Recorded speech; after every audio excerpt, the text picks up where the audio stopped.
Morning and welcome to Little Legs Podcast. This is a space where I'm going to be talking to lots of parents.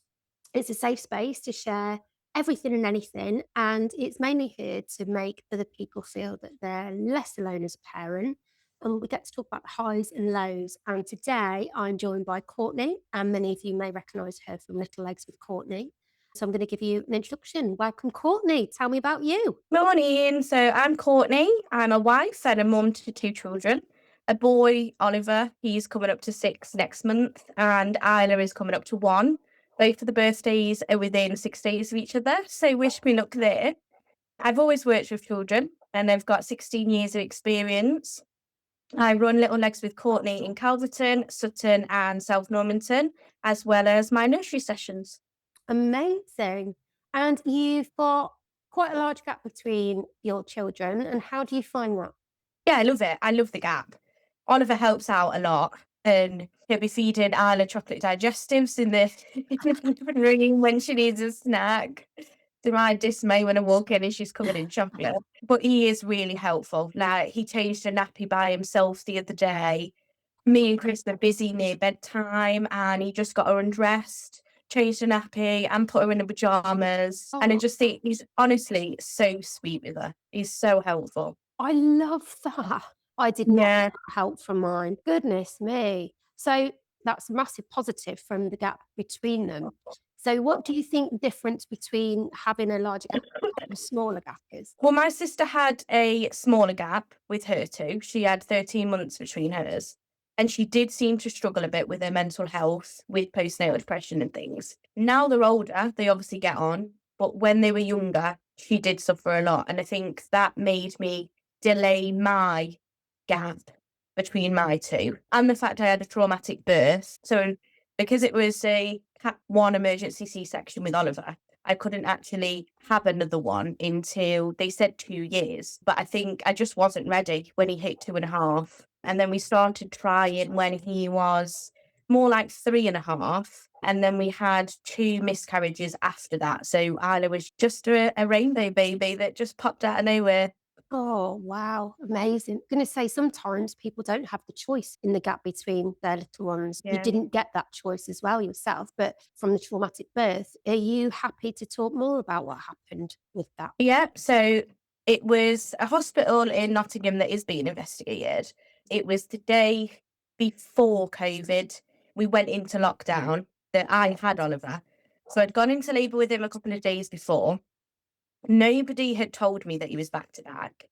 And obviously, as a first time mum, back to back is very painful for anybody, but you don't understand as a first time mum Yeah. that it should be painful. So I literally thought that something was happening, that I'm sorry, that he was dying. Sorry, darling. And just nobody explained anything like that. We had very little support from the hospital. When they did take us in, we had an issue with our midwife. So she popped her own waters, and she just couldn't seem to do it properly. It took her 2 or 3 times to do it. Sorry. It's all right, Kirstie. You don't have to talk about it if you don't want to. No, it is fine. Are you sure? Okay. Yeah. I wish I was with you. I'd give you a big cuddle. So then I also got put on the hormone drip. She was on her phone at first. And she was like, "Oh, we're just doing this lockdown quiz. Do you mind if I'm on my phone?" And I'd been in labour for hours, like probably 2 days already. And says, "Oh, no, that's fine. Do what you want." Like, and as a first time mum, you don't know what's normal and what's not. So then, as I was in labour, I could feel my contractions. She then went on a break and says, "Oh, you're over contracted, so I'm going to turn your hormone drip down and I'm going to go and grab a break." So she went out the room for half an hour, 45 minutes, and I was in agony. But just, they seemed to be short staffed, nobody came.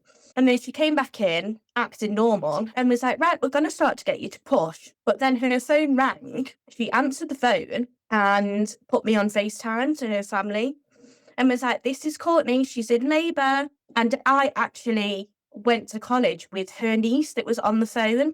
Little did we both realise until the phone was shoved in my face. She put the phone down, and then baby just wouldn't come out. Oliver was just stuck. So because he was ready to come out before her break, his head was in like the birthing canal ready to come out. Engaged. Because he was in there for so long, his head had obviously become coned when he did come out, but she just couldn't get him out. So she had to press the emergency button. Everybody runs in. The doctor comes, he obviously tries to get Oliver to turn. He's not turning, he's so stressed. So then I had to end up going for an emergency C-section. They then found out that me and Oliver had caught sepsis. Oh my God. During the C-section, it was nothing like my second C-section. My second C-section just restored all faith. But during the second one, the staff were just chatting, not paying attention at the start, where they're all meant to be talking about what is going to happen. The person that was stood above my head that oversees it all actually had to tell them to shut the F up. One of the nurses then kicked my bucket of blood flying across the room. Oh my So God. Chris was like, what the hell is happening? And then obviously because it was the day after we went into COVID, Chris had to go home pretty much straight away after that. Oh my God. And because Oliver had sepsis, he then got separated and got put in the NICU. And I obviously went up to my private room for a good few days before we then met each other. I don't know what they were feeding him because nobody asked me for milk. I was breastfeeding at the time. There was no breastfeeding support. I have no words. Oh my The goodness. second C-section at another hospital was brilliant. I couldn't fault it at all. I have so many questions I want to ask all in one go. I'm going to try and choose them carefully. Right. So, just to summarize here, you didn't see your own baby for a couple of days. Did anyone give you any information? No. So, you went for an emergency C section. Obviously, you'd experienced all this. And who was there for you after this happened? Because Chris obviously was sent home. Yeah, nobody. It was just Chris really on the phone. Oh my goodness. Right. Okay. So that is a And lot. at this point, you weren't in the ward. So we got put in a ward for a couple of hours. And then I just don't think the midwives knew what they were doing with all the regulations. Like regulations has obviously come in all the time. But then the day after I had Oliver, so I had him at 7 o'clock in the morning. And obviously because I had sepsis as well, I was just so unwell and you're just very dazed. I was in the ward, the shared ward. And then the next day when they get you up, they were then sending everybody else home who needed to go home. And then everybody who needed to stay had to have their private room. So then you were just kind of shoved in a private room and just kind of left. Well, that just honestly, that's actually making me quite emotional. I can't even imagine. First time mom, didn't have a clue what was going on, no communication. Yet your face lights up when you talk about your C-section with Isla. So clearly you have an appreciation for the service still after all of that. You still believe in the NHS basically. Yes. Well, the second experience, it was so much easier. We obviously went to a different hospital. We planned the C-section this time because I thought I don't want to go through that situation again. It was a bit stressful in the morning, obviously. Planned and emergency C-sections come in, and so you're all waiting around. But it's nothing. Just everything was talked through. You knew what you was going to expect. And because you're all sat with 4 of us in the morning that all knew we were having our babies that day, that was nice. And when we went in to speak to, is it like the surgeon that does the C-section, she introduced herself at first and I told her how traumatized I was and just burst out crying. And she was like, go and make yourself a playlist, go and relax. And then when you get in there, we'll put your playlist on. And my husband did actually do a very good playlist. Well, Oh, that now we obviously have that special song for Isla as well, because one of the nurses in there takes so many pictures and videos, and oh, we've got so much documented of Isla's birth. We can actually like hear the music playing in the background of Isla's song, like literally as they pulled her out. wow. And they made a big deal on the board of like, welcome baby Isla, sister to Oliver. And then it was just so lovely. It was such a special experience with Isla. Love that. So, do you think this experience had an impact on your, not so much your relationship with either of them, but what was the difference after your first experience and then taking Oliver home to having Isla and taking her home? When we came home with Oliver, I had really bad anxiety. Sorry, my anxiety is playing up at the moment. Oh, darling. Honestly, I love that you're sharing this. I do. And honestly, you don't have to keep going if you don't So want. I really struggled coming home because I was so used to being stuck in that tiny hospital room that the house just felt too big. Yeah. Yeah. And my husband knew what was going to happen. He said, I knew you was going to feel like this when you got home. And then obviously we just struggled because Oliver had really bad colic and reflux. Mhm. We had no support with that from the health visitors. Obviously, as a first time mum, I've got so much experience with babies and like children, but you don't really know what colic is. You don't know how bad reflux could be. We could only get out for obviously that hour walk a day. So I'd just go out. Like I'd save the walk for the evening because apparently that was the best time to walk with colic. So I used to go out for a walk every day. But that was it really. We didn't have any support from family for probably about 4 or 5 months. We couldn't meet. And then it was in the garden and they couldn't really touch him. And it was very stressful. And it did make me really attached to Oliver. Why does that make you upset talking of your attachments? I just feel like he's had such a stressful start to his life. And I know other people do have it worse. I ever think that, like, I think we've got it the worst because we haven't. But then he got really ill. I think it was about 2 years ago now. I think it was January that he started becoming unwell. So we just had a miscarriage. So I was a bit dazed anyway with the medication and things that we'd had because it was an ectopic pregnancy. So I was on a lot of medications. And then Oliver had a poo. So Chris was wiping his bum and noticed a little bit of blood on the tissue. So I didn't feel phased about it. I says, oh, it's okay. It might just be a little cut. It didn't seem like anything serious. It was a tiny amount. So I rang the GP and they said, right, leave it for 2 weeks and then come to us after 2 weeks if it's still bleeding. It was. The GP that we had was brilliant. He sent a stool sample off straight away. Within probably about a week, we then got the results back and the GP said, can you come in? I need to speak to you about it. So he said that he thinks it's IBD, which is an irritable bowel disease. Yeah. So it can be Crohn's or ulcerative colitis, which was a relief because we thought it was something a lot worse. Yeah, of course. But it's still very stressful. Like it is a lifelong condition. He referred us to the hospital. That got rejected because they said that somebody so young couldn't have IBD and it'll be fine. It's probably just a little cut up his bum. This went on for months. We went to A&E 25 plus times just to be turned away, just having blood tests all the time, constantly. The A&E that we went to actually doesn't have anything for IBD at that hospital, but the other hospital, the A&E, is hours and hours. Like we took him there once and we'd already been there for 8 hours. And the nurse says, oh, you're going to be here for another 12 before you even get seen. So we did get referred from the hospital that we kept going to A&E. And we got referred from them to the other hospital where we needed to be. An appointment did come through, but it was, I think it was a 6-week waiting list. We ended up, I started diaries over everything. Wow. I had a diary on what appointments we went to, who I seen and what was said. A diary on what Oliver ate and drank in the day. He was going to the toilet at this point, probably 25 to 30 times a day, all for poos. So I made a document on that, what they looked like. He was having blood clots in his poo by this point. It wasn't just a little bit when he was wiping, it was full blood in the toilet bowl. Goodness So we put him back on the potty so we could document all of them. Me and my husband then started taking photos of everything because all the time it was as if we were just getting gaslighted by the hospital, saying that it wasn't anything serious, this is a normal amount of blood. And that basically, like, we were overreacting with the amount of blood that he had. We ended up paying £250 privately to go and see the same consultant that we do have now with the NHS. But privately, they can't really do anything if you're below a certain age because he'd have to have an endoscopy and colonoscopy.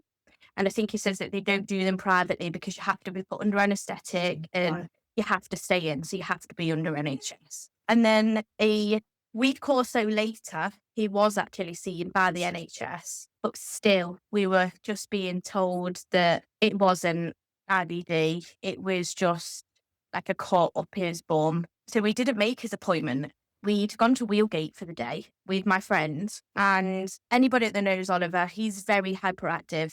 just on the go constantly. He hasn't used a pushchair since probably he was about 2. He had to get reverted back into the pushchair. I had to buy a travel potty because we had to stop from Hucknall to Wheelgate 2 or 3 times for him to sit on the potty. Sorry, can I just ask, and you were told this was normal, Yeah, we were just told that it must just be a cut up his bum and he was fine. but what about the 25 pounds a day? Yeah, just they were saying that basically he was constipated, which he was constipated, but we didn't know this. Like, constipation to me is you can't go for a Yeah, poo, well, I thought that as well. but it's not. So basically his large intestine had got so impacted with his poo from being that hard that everything that was coming out was classed as overflow. So his large intestine had expanded that much, it was close to bursting. So we went to Wheelgate this day. He just wasn't himself at all. Brought him home. He was crying on the potty. He'd lost over a stone in weight. Oliver's tiny. Like, he's literally a tiny little boy anyway. And then Chris was sat next to him because he was crying. And he ended up prolapsing on the potty. So I rang 999 and was like, oh my God, I don't know what to do. And she says, the prolapse isn't a 999 call. So what are you worried about? The blood or the prolapse? I went, I don't know what's happening. And she says, well, we can't send an ambulance because it's not a 999 call, but we can get you seen when you get to where you need. Luckily, my husband was born as cucumber. Like I always thought I'd be. But I think it's so different when you've got your own. Yeah. That you just go into this like panic mode. So my husband had seen that if you get a warm flannel and hold it on the prolapse, it should just go back in once it relaxes by itself. So all the way to QMC, we had to have him on my knee in the car with a wet flannel on his bum. Oh. We did get seen by an amazing person in A&E, and he said he would have admitted us months ago, because as soon as a child of his age wakes up multiple times for a poo in the night, you know that something's wrong and it needs to be looked into. So Oliver got admitted that day. We got put in for 6 weeks. He was so ill. His iron was so low and he'd lost so much weight, and nobody believed us because they always said, he's fine. He's running up and down the hallways and he's fine. I always explain Oliver like a cat. He won't show you his weakness. Like, if he's on death's door, he's not going to show you. So because he wasn't even his normal hyperactive self, because he was energetic compared to what they think a child should look like, nobody would ever think that anything was wrong. So he got put on steroids, iron infusions. Goodness. Just a massive amount of cannulas. We had to have a colonoscopy, an endoscopy, x-rays, ultrasounds, and then now he's on 2 medications a day. Yeah. Well, no, 2 medications 2 times a day for the rest of his life. So he has to take them daily now. But obviously we do have to be careful. So he did get diagnosed with IBD. And we just have to be careful now with things like chicken pox, any illnesses, even a cold. Can just wipe Oliver out. Luckily, touch wood, he's now in remission. His meds are working. Because Oliver's age, they can only have a certain amount of medications anyway. Okay. But before it has to keep going higher and higher, and then nothing will end up working at a certain point. So IBD, ulcerative colitis, causes inflammation and ulcers in the rectum and the colon. And it causes symptoms such as bloody diarrhea, abdominal pain, the urgency to go, fatigue, aching bones and muscles. There's no cure, but sometimes it can be managed by medication and surgery. And obviously, Oliver will have to take these medications forever unless they do find a cure. And how this has clearly had a huge impact on you. And I remember, because Oliver was in and out of hospital, that was when we met, actually. We met just before Oliver was in hospital. Yeah. Because I'd started doing my baby massage and my baby yoga with you. Yeah. And I was in a very toxic workplace at the time, which didn't really give me any support with Oliver. Yeah. Yes, they allowed me to cut down my hours, but emotionally, they didn't support me at all. And then when I went on to, so I'd just gone down to weekend. So I was living in hospital with Oliver Monday to Friday. And then I'd come home on a Friday evening, Chris would take over. and I'd then go to work Saturday, Sunday, and then swap again Sunday evening. And they just wasn't supportive at all. They were causing arguments, saying I was actually on the management team, saying that I was lazy and not getting anything done. I had to write a list of things that I'd got done at certain times in that day just to show them actually I have. So luckily I did end up leaving that workplace. But yeah, I Oh, remember you always offering me support when I was in hospital. I'd message you, didn't I? yeah. I remember. I remember being horrified because you chose to train in baby massage and baby yoga with me for that workplace, and you did that Yeah. back to bring it into that workplace. And yeah, I remember speaking to you, and I was just horrified at your treatment at the time. And I remember thinking, you've got to get out. Obviously, I'm lucky because I get you in the end anyway. But that wasn't even on the radar, was it at the time? It wasn't sort of No, no. stressful, but yeah, I do remember that. And obviously, like talking to you today as well, I know bits and bobs about Oliver, but obviously, not only that, you've been through a very traumatic birth as well with him. And clearly, from the lack of support, that still runs deep with you. You're very emotional about it. I love the strength that you've got because you give that to other people, which is why you're so amazing working with people and other families. It breaks my heart the fact that it's still very raw for you. And I Yeah, I think if I speak to people daily, I never really get emotional about it. But I think because we're sat down in this environment, and then just an emotional wreck talking about it. I'm not surprised. It's a lot. I had spoken to people and they did say that I should go further with Oliver's birth and his diagnosis. I spoke to people in hospital and they said that I should report it back. Just think that sometimes things like that are just so much more stress than they're worth. Yeah, because you don't want to dredge it all up for yourself when it's still very painful. Yes. I think that's absolutely your choice. I'm friends with people that are going through the process actually for different reasons. And there's a big maternity review as well. And I've been to one of the meetings, and Donna, who's leading it, oh my goodness, power to be reckoned with. So obviously, if you want to take it down that route, I can link you up with people that are definitely there, but that's totally understandable. What about counseling for you, therapy, support, coaching, mentoring, anything? Have you had anything like that?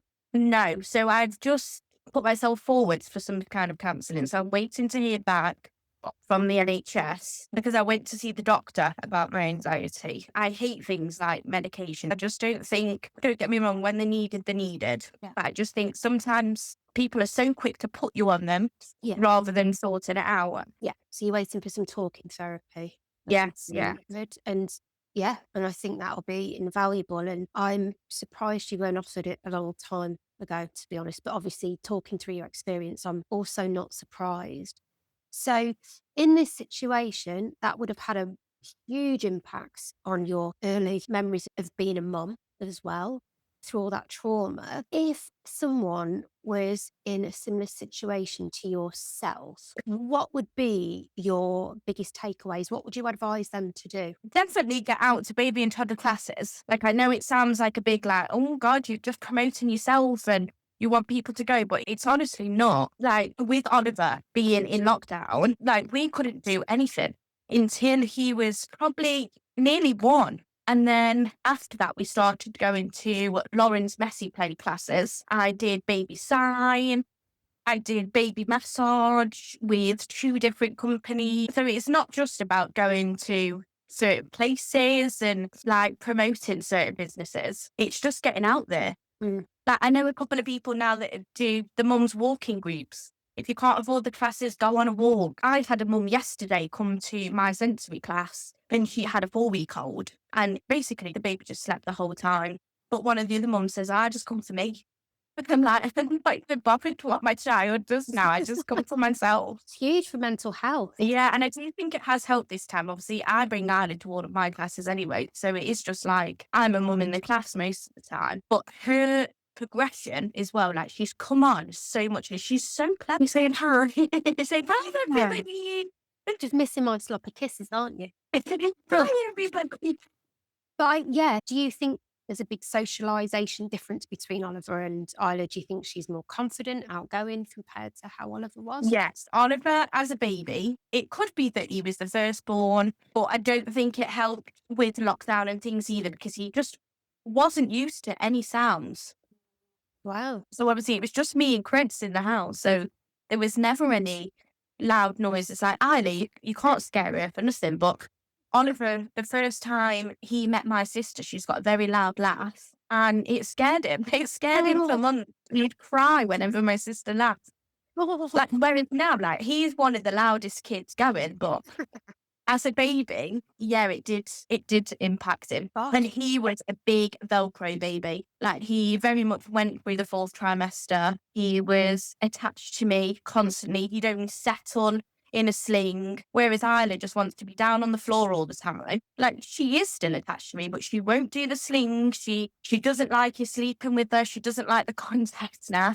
You mentioned earlier, and I don't want to make you emotional again, so I do apologise if I do, but you said when you got home with Oliver, you were very, very anxious. Have you been anxious with Isla? No.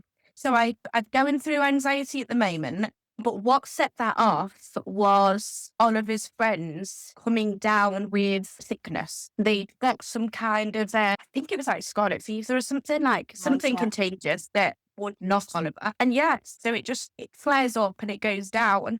My pregnancy with Oliver, I was calm as a cucumber. I didn't have anxiety. You're going to have to call my crying out. No, it's you, and this is huge for you. You don't need to apologise. That's what I was going to actually ask you about health anxiety for Oliver, because you had a traumatic birth, then he was taken away from you to an ICU, and then obviously he has his IBD and colitis as well. So you've been through a lot. So it does not surprise me that it flares up your anxiety at all. And I'm glad you're getting the talking therapy. How would you advocate a parent going through your situation with Oliver? What would you say to them? How would you advise them on things that they could do? Because you have had one hell of a journey. Is there anything you would have done differently, do you think? 'Cause I know hard fights for it. I think with the labour, like Chris is very outspoken. And before we went into hospital with Oliver, I was like, don't say anything. I don't want bad treatment in this hospital because you've run your mouth off. And then when I got home, I was like, why didn't you say anything? Like, you should have said something. And I think with the first labours, you never know what to expect. Like, we didn't know what was right, what was wrong. Whereas with Isla, I went in there with a stronger mind and I knew what I wanted. I knew what I didn't. And so did Chris. Like, I think if Chris had ever picked up on anything again, he would have flipped. Yeah. Because I just remember with Oliver, when the red button went, obviously, luckily, me and Chris are married, so he can sort my paperwork out. But they just run in with this paperwork and they shoved it in my face and was like, right, sign here. If you die, it's not our fault. So then I just looked at Chris and Chris was like, talk to me. She's my wife. Talk to me.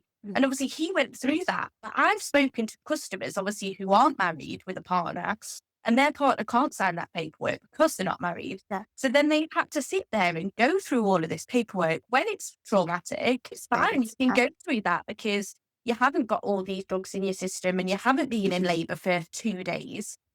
So with Anna, it was a lot calmer, but yeah, it was stressful. And with anything like IBD, or if you think your child isn't well, I would always say document everything as early on as possible. Document everything. Like, I've still got the books now of his like documentation. But when I took them into A&E that day, they were like, oh my God, I've never seen documentation like this before. And I just thought, well, I'm having my own back. And now you can see exactly what his symptoms are at certain times of day. Like, he used to have cold sweats in the night. Like, all of these symptoms were very serious stuff. But nobody would pick up on because he was happy when he went to A&E. It's crazy. I think, do you know, you've become an expert, obviously, in Oliver. And I'd say this, and I'm sure you will to parents as well. You are an expert in your own child and you know best. And if there's something wrong, you will know better than anyone. And like Yeah. you documented it, you took photos, which is incredible because you mentioned gaslighting as well. And some people do back down. And I think for anyone listening to your story, it will give them that kind of empowerment to go, actually. And I had a couple of friends that had difficulties with birth, and it was around bottle feeding and breastfeeding. And my friend, she was breastfeeding and her son lost a lot of weight because she wasn't actually producing milk, but she didn't know. And she was shouted at when she went back to get him weighed, and she didn't have a clue. And they made her feel awful. But the fact that she hadn't produced milk, but she didn't know, and she felt like the worst parent in the world. So I kind of went to the hospital in labour, armed with bottles, going, right, that's it. And because I'd had known of her experience, and also you mentioned the partner as well. And I was married when I had Amy, but on my birthing plan, I kind of left it really vague because she put on hers, she didn't want any drugs. But actually, when it came down to it, she was begging them to give her something because she thought it was going to be okay. And they kept saying, but your birth plan says that. And because it was her partner and not husband, he couldn't change anything for her. Going into these situations, that's kind of armed and ready. And that's what people will be. I think there is still a big taboo on this whole bottle feeding, breastfeeding situation. Now, I've tried breastfeeding with both of mine. Yeah. They both have tongue tie, so that's both been operated on. I tried longer with Oliver, but with Anna, I just thought, you know what? I'm not going through this stress again. Get her a bottle. I'm just not doing it. And I just think it's nice if you can breastfeed, but also it's nice if you can bottle feed. A fed baby is a fed baby. I don't think there should be any shame. Like, I've had mums say me before, like, oh, if you really tried, you could have done it. You should have pushed yourself. And I had a midwife at the hospital like, no, you're not allowed to bottle feed. You've said you breastfeed and then that's it. You've got to breastfeed. I'm like, well, actually, here's my bottle out of my bag.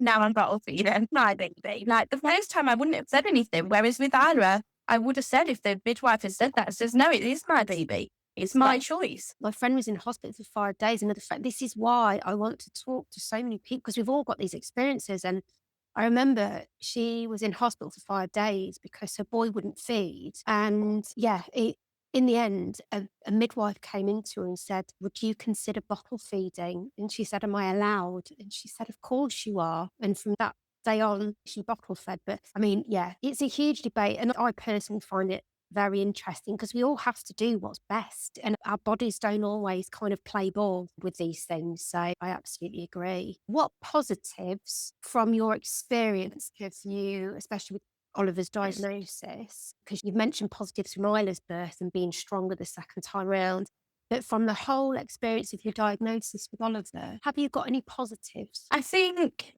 that it's taught us that we are a lot stronger and more resilient. I am a lot more anxious since having kids than I was before. Yeah. I don't think it helps having kids if you are an anxious person. No, I get that because it's a whole level of responsibility that, yeah, and it's something someone else to be anxious around, isn't it? Yeah, but I think the positives, obviously, Oliver does know about his condition. He will tell you about his condition. He's very good at taking his meds. He has done quite a few charity walks now. So once a year, he does so many miles within a certain period of time, and he'll raise money and he gets himself a little t-shirt and a medal at the end. Oh, So it's more positive that we know more and that we can get more information out to people. I've had no end of health professionals now. I had a midwife say to me, oh, you've got IBD. And I says, no, I haven't. I've got IBS. My son's got IBD. And she says, they're the same. Says, no, it's not. IBD is a disease. IBS is syndrome. Disease is you can die. You can't die from IBS. You can die from IBD, and it is very serious. And I've just had no end of people that try and educate through it. And I think if we can get the word out there more on what it is and how to care for them, yeah. and what to look out for. Like, obviously, with Oliver, it was like a little tiny cut. And some people don't have blood at all. Sometimes it's just really bad abdominal pain. I don't think I've ever seen Oliver when he's not been happy, actually. He is such a happy boy, and considering everything. Yeah, it's just on the ball all the time. Always. He's brilliant. And yeah, Unlike this one. no, I do think he's wonderful, and I think Oliver, and do you know what? We might get him on here and so he can tell me all about it himself. Taking the word out there and sharing those symptoms and your experiences is going to be so invaluable for people that are struggling themselves. And to advocate for yourself and to advocate for your children is so important. And I don't think I've known anyone that has been as much of a warrior around this. And from the minute I met you, you've continued the fight, and you've got exactly what you wanted, the medication, and to him to have, I guess, hate to say, a normal life with his condition. Yeah. I think that's incredible. And I know it's difficult for you, but I hope you and Chris take a lot of credit for that. I really hope you do, because he is a great kid and he has a full life. And that's because of you. Don't fully believe it yet, do you? Us mums, we're so mean to ourselves, but you are incredible. I'm not just trying to make you cry. You are. And how long have I known you now? Oh God, like 3 years. Yeah, exactly. And where is Oliver today? School. Thank God. You've got crazy little Liam called Oliver at school, and you've got Isla, who is a legend, and you've got your own business, and you're smashing it. So you're amazing. Can you say that you are going to take credit for how amazing your children are? Yes, thank you. Good. Because you do. Well, thank you so much for joining me today, Courtney. I'm so grateful. You've been so raw and honest, and everything you've spoke about is definitely going to help other people. And I can't thank you enough. And please Thank you. don't apologise for crying, because you are amazing. So thank you. Give Isla a big smooch from me. And I am looking forward to having Oliver on as well, because I'd love to hear him talk about it. And especially when he is doing his walk next time, we'll get him on so he can tell us all about it. And maybe even give us little videos of him doing his walking. Thank you. Oh, you're welcome. Thank you so much